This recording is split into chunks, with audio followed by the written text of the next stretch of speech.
ఇంతకంటే గొప్ప అవకాశం ఏ భార్య ఇవ్వదురా. పోతే పోయింది, ఒట్టేసేయ్. నిజమే, ప్రేమంటే త్యాగమే. నా సుఖం కోసం తన ప్రేమని త్యాగం చేసింది. మరి నేను ఒక్కడనే సుఖపడితే సరిపోతుందా? తను సుఖపడాలి కదా. అందుకే నేను మహాలక్ష్మిని పెళ్లి చేసుకున్నట్లే శిరీష్ కూడా ఇంకొకరిని పెళ్లి చేసుకోవాలి.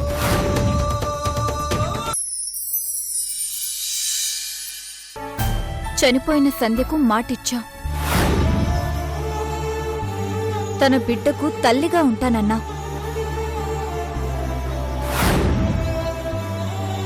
కాని ఇంతవరకు ఆ బిడ్డ ఎక్కడుందో ఎలా ఉందో తెలీదు. తెలుసుకుందామంటే విష్ణువర్ధన్ అంకుల్ కూడా అందుబాటులో లేరు. ఇటు చూస్తే కార్తీక్ తన జీవితానికి నీ పెళ్లికి ముడిపెట్టాడు. కార్తీక్ మాట ప్రకారం పెళ్లి చేసుకుంటావా? లేదు, నా జీవితంలో పెళ్ళనే మాటకు తావులేదు. నేనిప్పటికే ఒకసారి తాళి కట్టించుకున్నాను. ఆ తాళికి విలువ లేకుండా పోయింది. నా ప్రేమకు ఎలాగో సమాధి కట్టాను. కనీసం కార్తీక్ జీవితానికి ఓ అర్థం కల్పించడం నా బాధ్యత. నా వల్ల మహాలక్ష్మికి శిక్ష పడకూడదు. మరేం చేస్తావ్? కార్తీక్ ఎంత ముండి మనిషో నీకు తెలుసు. నీకు పెళ్లి కాకుండా తను భార్యని ఏలుకోడు. అలా అని పెళ్లి చేసుకుంటే అది నిన్ను నువ్వు మోసం చేసుకున్నట్టే అవుతుంది. ఏరికోరి మరో సమస్యని తలకెత్తుకున్నట్టే అవుతుంది.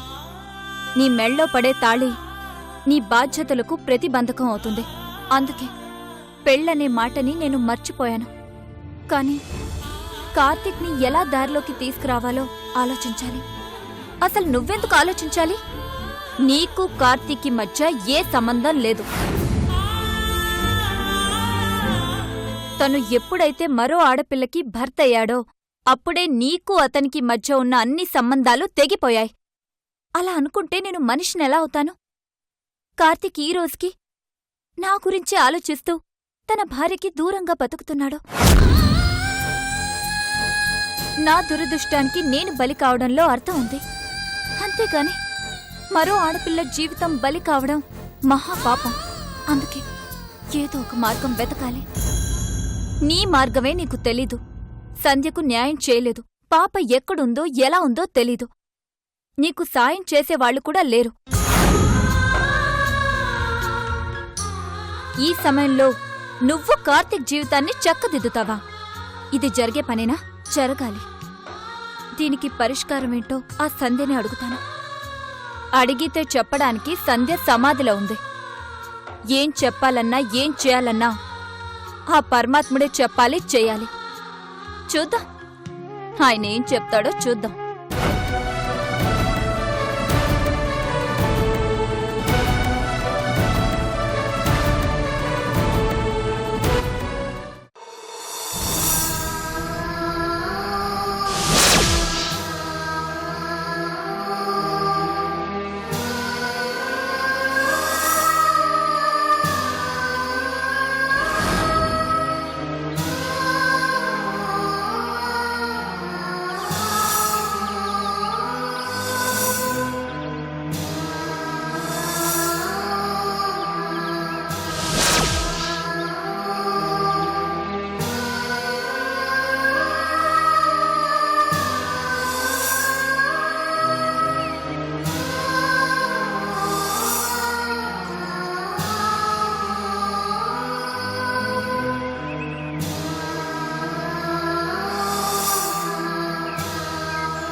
సంధ్య, నువ్వెవరో నాకు తెలీదు.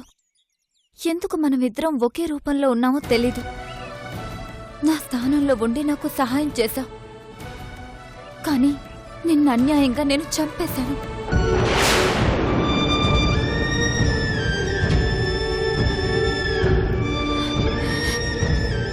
నిన్ను చంపేసినందుకు శిక్ష పడాల్సిందే. పడకుండా చేశావు. పాప బాధ్యత కోసం చట్టాన్ని న్యాయాన్ని మోసం చేసి బ్రతుకుతున్నా నా అంతరాత్మ మాత్రం నన్ను వేధిస్తుంది. నీకే విధంగా న్యాయం చేయాలో తెలియక సతమతం అయిపోతున్నాను.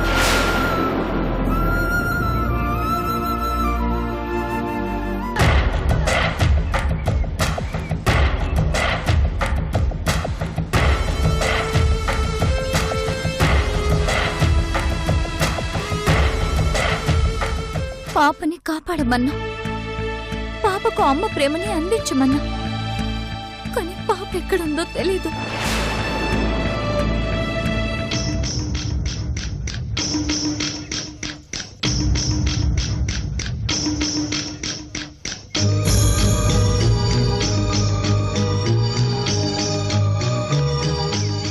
వివరాలు చెప్పాల్సిన విష్ణు అంకుల్ దూరంగా వెళ్ళిపోయారు. ఇన్ని సమస్యల మధ్య తల్లడిల్లిపోతుంటే కార్తీక్ సమస్య ఒకటి. నీకు నిజంగా శక్తి ఉంటే నన్ను ఈ సమస్య నుంచి బయటపడే.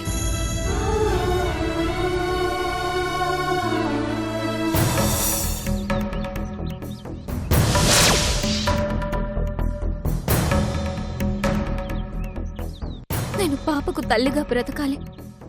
నువ్వే ఏదో ఒక మార్గం చూపించు.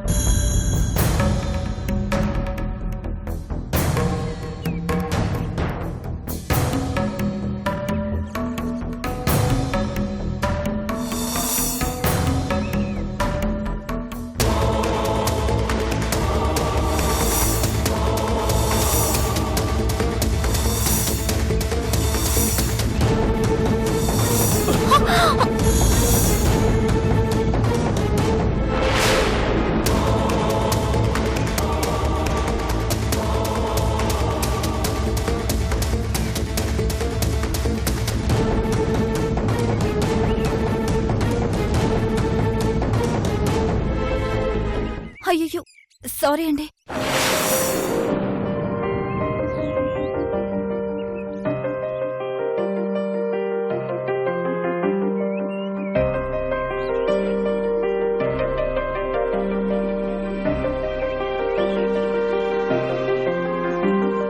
సారీ అండి.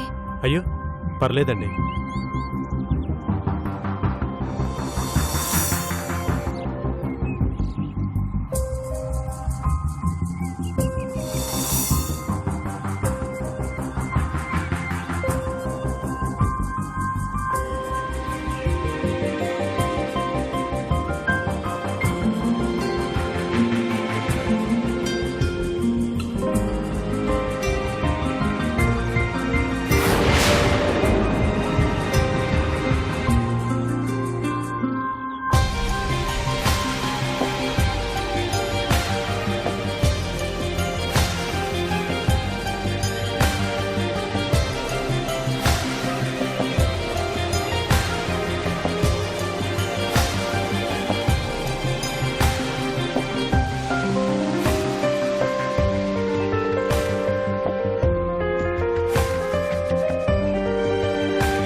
ఏంటండి పువ్వులు అన్ని సమాధులకు పెట్టారు?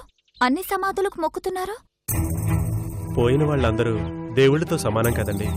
మీకు సంబంధించిన వాళ్ళకి మొక్కడంలో అర్థం ఉంది, కానీ ఇలా తెలియని వాళ్ళకు కూడా పూలు పెట్టి దండం పెడుతున్నారు. ఇందులో ఎక్కడో మా అమ్మ సమాధి ఉందండి.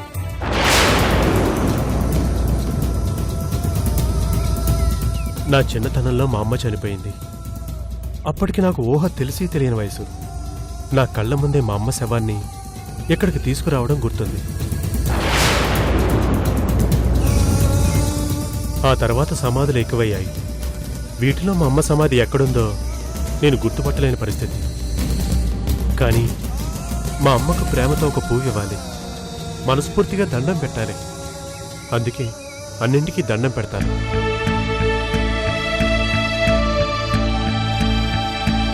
వీళ్లలో ఎక్కడో చోట మా అమ్మ ఉంటుంది.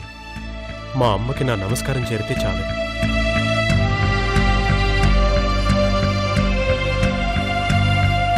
అలాగే మిగిలిన వాళ్లకు ఓ పువ్వు పెట్టి దండం పెట్టడంలో తప్పులేదు కదండి.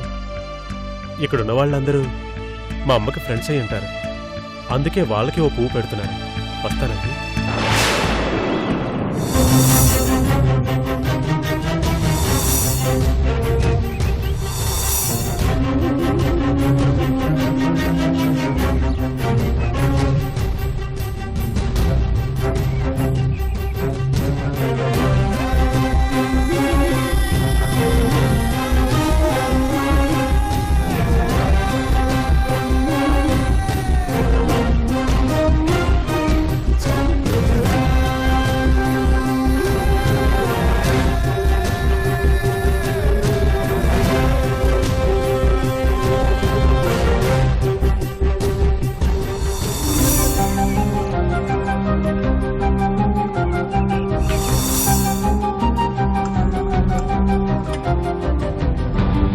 ఏంటి మహా, నువ్వింకా భోజనం చేయలేదా?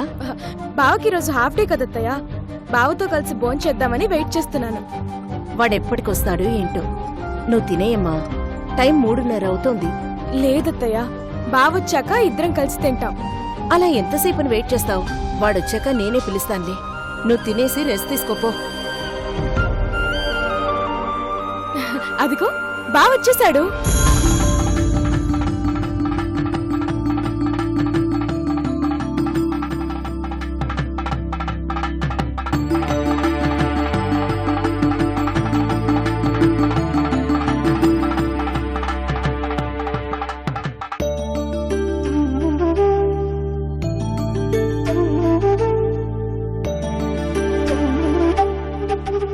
ఎరా, ఈరోజు ఆఫీస్ హాఫ్ డేనే కదా, ఎందుకు లేట్ అయింది?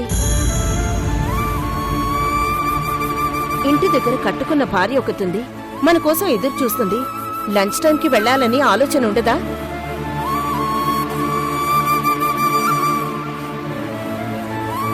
ఆగరా, నా పాటికి నేను మాట్లాడుతుంటే ఏం పట్టనట్టు అలా వెళ్ళిపోతావేంటి? నీ ఇష్టం వచ్చినప్పుడు వచ్చి నీ ఇష్టం వచ్చినట్టు బతకడానికేనా మీ ఇద్దరికి పెళ్లి చేసింది?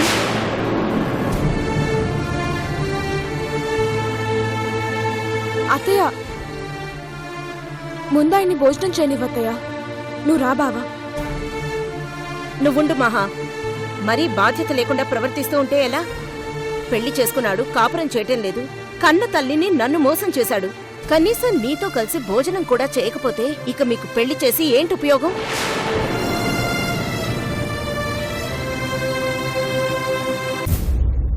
నేను చావకుండా దాని మెళ్ళో తాళి కట్టావు. ఇప్పుడు దాన్ని పట్టించుకోకుండా నన్ను పట్టించుకోకుండా దాన్ని నన్ను ఇద్దరినీ చంపుతున్నావు. ఇదే న్యాయంరా? అమ్మా ప్లీజ్!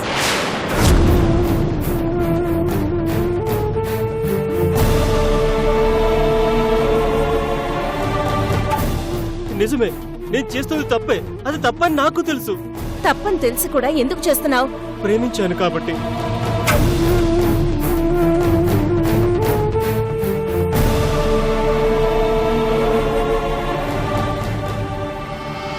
అవును, నేను నిజంగా శిరీషని ప్రేమించాను కాబట్టే మహాతోటి సరిగ్గా ఉండలేకపోతున్నాను.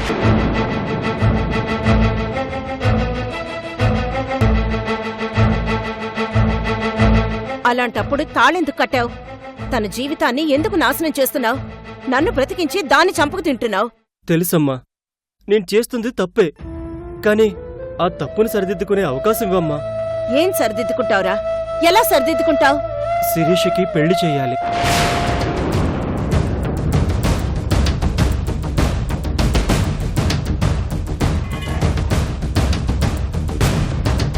నేను ప్రేమించిన మనిషి అలా ఒంటరిగా బ్రతుకుతుంటే నేను మాత్రం హాయిగా ఉండలేనమ్మా. తనకు పెళ్ళయి తన భర్తతో హాయిగా ఉందనే సంతృప్తి దొరికాకనే నేను మహాతో మనస్ఫూర్తిగా బ్రతకగలను.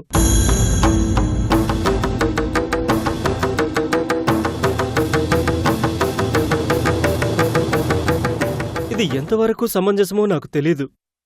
కానీ ఇలా చేయడం నాకు కరెక్టే అనిపించింది. నేను ఆల్రెడీ శిరీషతో మాట్లాడాను. తను పెళ్లి చేసుకునేంత వరకు నేను మహాలక్ష్మికి దగ్గర కాలేనమ్మా.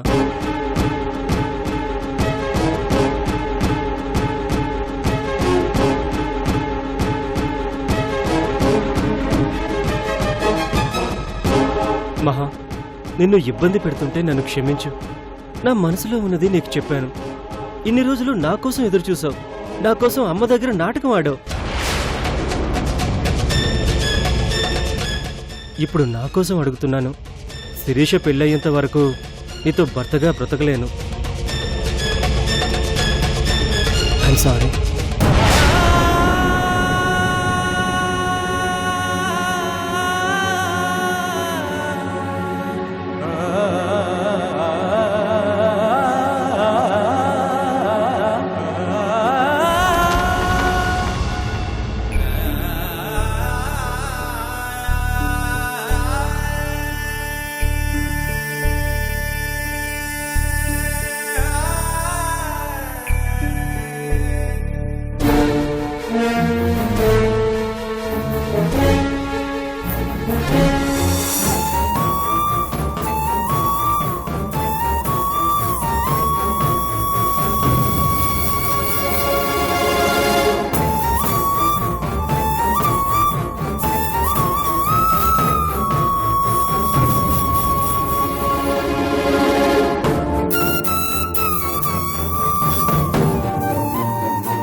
మహాలక్ష్మి, ఆగు.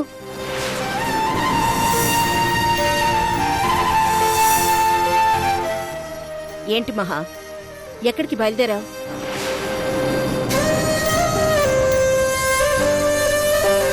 చేతిలో ఆ లగేజ్ ఏంటి? వెళ్ళిపోతున్నాను అత్తయ్య. మా ఇంటికి వెళ్ళిపోతున్నాను.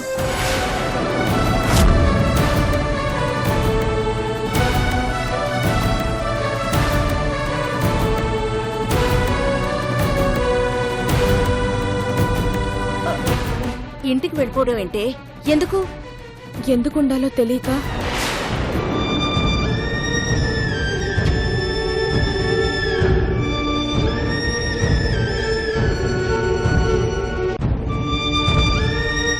ఉన్నట్టుండి ఈ నిర్ణయం ఎందుకు తీసుకున్నావు మహా? అసలేమైంది నీకు? ఏమైపోతానోనని భయంగా ఉంది అత్తయ్య. అందుకే వెళ్ళిపోదామని అనుకుంటున్నాను. బావన్న మాటలు విన్నావు కదత్తయ్య. ఆ మాటలు విన్నాక కూడా ఇంకా నేనిక్కడ ఉండడంలో అర్థం లేదనిపించింది. అందుకే వెళ్ళిపోతున్నాను.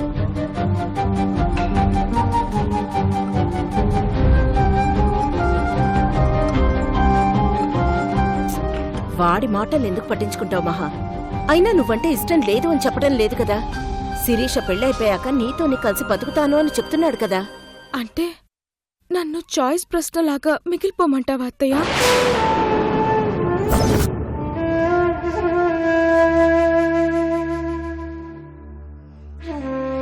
మహా, అవునత్తయ్య. శిరీషకు పెళ్ళైతే నా మొహం చూస్తాడు. ఒకవేళ తన పెళ్లి కాలేదు అంటే నన్ను పట్టించుకోడు. అంతేగా?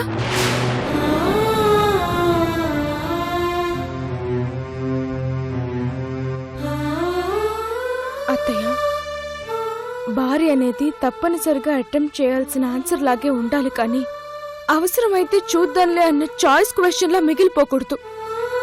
శిరీషకి పెళ్ళైతే నీ గురించి పట్టించుకుంటాను అంటే దాని అర్థం అదే అత్తయ్య.